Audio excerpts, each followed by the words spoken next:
you know, because since my Egypt trip, I've been pouring libations to the ancestors. I've been studying, that's basically, what I've been doing. I've just been studying. I found a guy called Brother Sanchez on the internet. And so his videos helped me a lot. It just elevated my thinking even more after my Egypt trip. And his videos are like 6 hours, 3 hours, 8 hours. And I just been consuming them. I mean, his shit is so mind opening that it's, and the reason why his videos resonate with me is because some of the questions that I had and some of the answers that I thought in my own mind, like it had to be like this, I hadn't even thought to myself like all these, I had thought to myself before that all these religions are disrespectful to the Most High, whatever anybody wants to call it. I had thought in my mind before, like maybe the all got upset because everyone started um, worshiping, this God or that God, which could be even the Egyptian statues, this God or that God, and now that I'm sitting here thinking about that, I'm like, maybe even the Most High would be upset because they're saying, pour libations to your ancestors. Isn't that kind of like a form of worship above the Most High? I mean, so anyway, that's just my thought pattern. And then I also thought,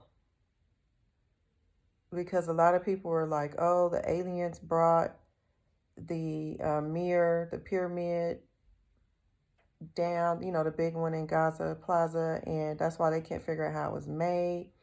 And I had thought to myself before, I really don't believe that. So I was like, well, what other alternative way could that pyramid have been made? So I had thought, I was like, well, maybe because back then, Dr. Browder said they used 75% of their mind. So maybe, they used mind power. Like there was one mastermind with that tall hat on, and then it just, you know, connected with the other people, and then all of them connected using their minds, it made things as light as a feather so they could lift those stones and move those things, like it was nothing because they all were in one collective mindset to get that task done. So I thought that that could be an alternative theory to aliens just came and, but now that I've been watching, and the whole thing is, I don't know for sure. I don't know. I don't think any human being knows for sure. So you can gather as much information and, you know, that you can, and you can try to put it together and contemplate on in your mind, and but what I will say about Brother Sanchez videos is he does that. He thinks about things. He puts things together in his mind and he contemplates it. Um, and a lot of his thought processes were things that I had already thought about. And so it made him resonate with me. Just when I questioned in my mind, certain things, his thought process resonated with me. So he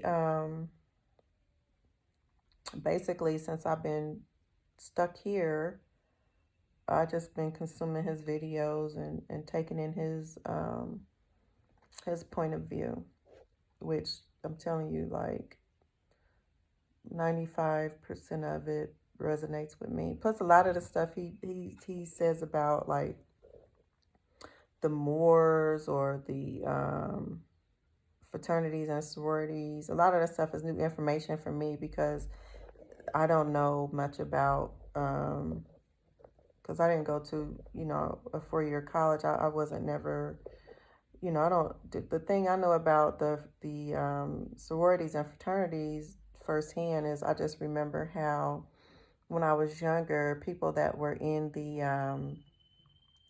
AKAs and the alphas, like, they treated me badly when I was younger because I wasn't one of them. That's really the only thing I could say about about the Greek life. Is that the guys liked me and the girls couldn't stand me, and they didn't want those guys messing with me because I wasn't one of their sisters. So that's the only firsthand knowledge I have about that.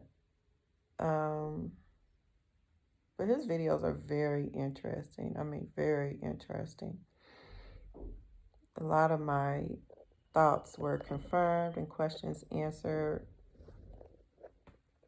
So, especially when he starts going back further than he goes back further than the Sphinx, further than the pyramids to the Mother Goddess. That resonates with me. It just really does. Then when I think about my life, most of my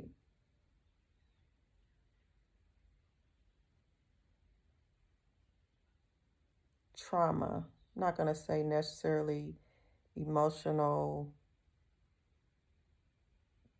pain, because I have had a lot of emotional pain from other women, but I think it stems from my thought process about that today is that it stems from the trauma that all the women have gone through by men's hands and just pitting us against each other. So, yeah.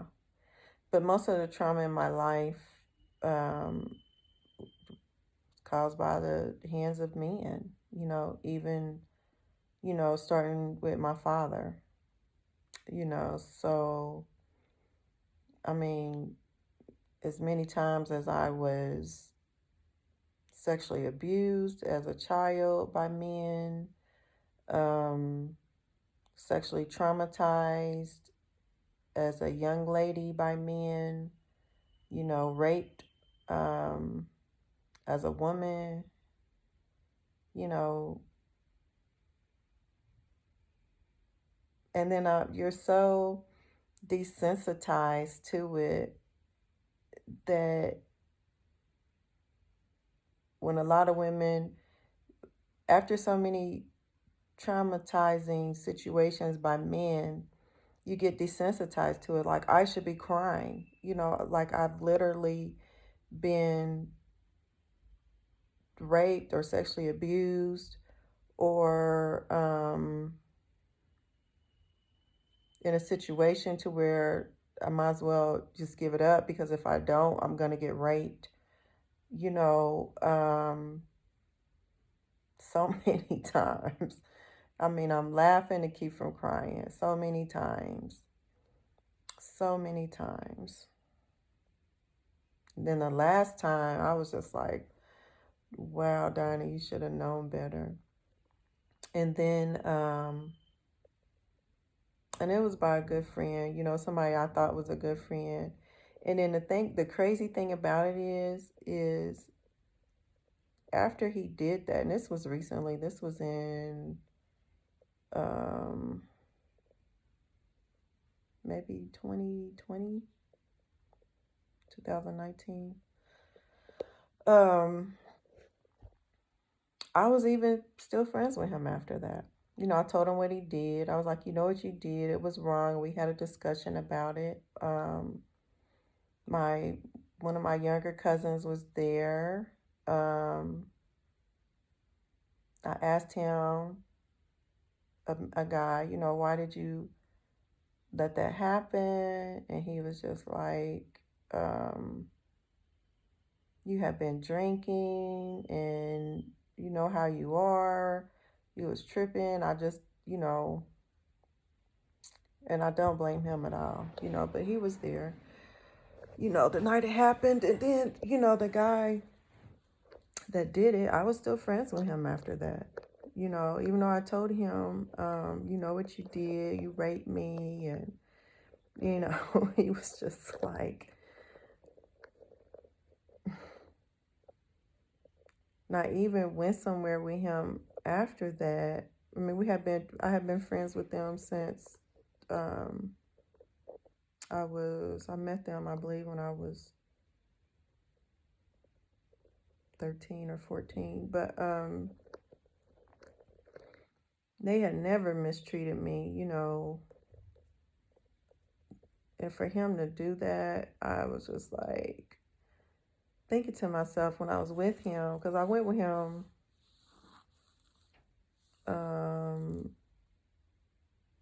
once after that. But he came to my house and stuff a few times and visited Dallas, and I went on a trip with him. So after the trip, we went to Houston to visit some of his relatives. After the trip, during the trip, he was very disrespectful, had me crying one day, talking crazy to me. And I just thought to myself, Diana, why are you even with this motherfucker? Like, he raped you. He's a piece of shit human being. I mean, you know, I really reflected after that trip, and I really didn't speak to him on the way home, but when we got home, because we had drove from Dallas to Houston, when we got home, I was just like, look, um, I hope you feel better. I hope whatever's wrong with you that has you so angry or bitter at life, I really hope that you get better. And I haven't called him since. But he raped me. He admitted it. I mean, he was just like, well, you were drunk and you said you wanted it. Okay, if I was that drunk where I don't know what's going on, how the hell, can I consent? You know, um, but yeah, basically admitted it. Even when we were sitting out and talking about it, out in the courtyard with the one of his cousin's neighbors and his cousin and his other cousin. I mean, he just basically admitted it. I mean, it was just, we were just kind of talking about it, and I had forgiven him, and apparently because I was with him, so but that's just a part of the mental abuse that has women's minds fucked up. There's no reason. I mean, actually, when it happened, I had told one of our other friends in Indianapolis that it had happened. He was like, that motherfucker, and I had told some people, but I should have pressed charges probably. I should have, but I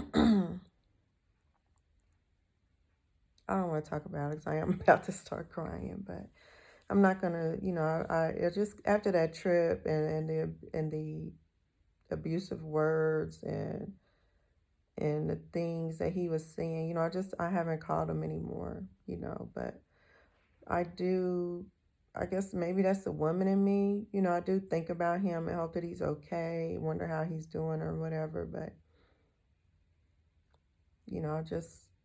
I'm not gonna call him anymore. And it's hard to choose to not allow people to abuse you when you have been conditioned to be abused and disrespected and belittled all the way back to the mother goddess, and Sanchez says, her story to his story that resonated with me. Like, these men they're crazy. I mean, they're crazy, not gonna say all of them, but this patriarchal, or however you pronounce it, system It's crazy.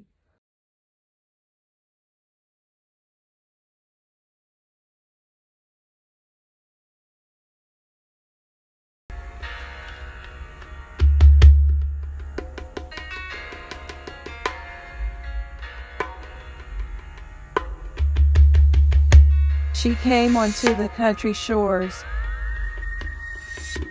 as if she were 100-year storm. Most would heed the warning in time, take shelter,